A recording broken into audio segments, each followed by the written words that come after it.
নমস্কার বন্ধুরা, আমি পায়েল চলে এলাম আমার ফার্স্ট মিনি ব্লগ নিয়ে। আজকের ব্লগটা ছিল গণেশ পুজোর ব্লগ। যেহেতু আমার ফার্স্ট ব্লগ, তাই আমি চেষ্টা করেছিলাম যে ব্লগ নিয়ে গণেশ পুজো দিয়ে স্টার্ট করবো।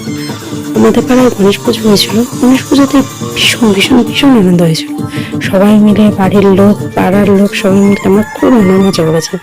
গণেশ পুজোতে ফাংশন থেকে শুরু করে, ছোটদের নাচ থেকে শুরু করে, অঙ্কন প্রতিযোগিতা থেকে শুরু করে, খাওয়ানো দাওয়ানো থেকে শুরু করে সমস্ত কিছু হয়েছিল। তো আমি আমার নতুন জীবনে নতুন ব্লগ স্টার্ট করলাম ইউটিউব চ্যানেলে। তো তোমাদের যদি আমার ব্লগগুলো ভালো লাগে, একটু like, comment, share and subscription করে দেবেন।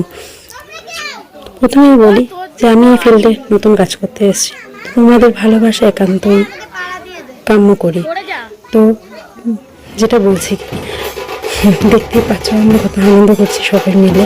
তো গণেশ পুজোর ভাসানে আমরা কীরকম মজা করেছি সেটা দেখতেই পাচ্ছ। সমস্ত ক্লিপ হয়তো আমি অ্যাড করতে পারলাম না, কিন্তু যেটুকু করতে পেরেছি সেটুকু দিয়ে দিয়েছি, কারণ সেই টাইম আমিও খুব ব্যস্ত ছিলাম আনন্দ করার জন্য। তো দেখতেই পাচ্ছ সবাই মিলে পাড়ার কত আনন্দ করছি, কত বাজনা, আনন্দ, সমস্ত কিছু মিলে মিশে আমাদের পুজোটা খুব সুন্দর কাটলো। আরও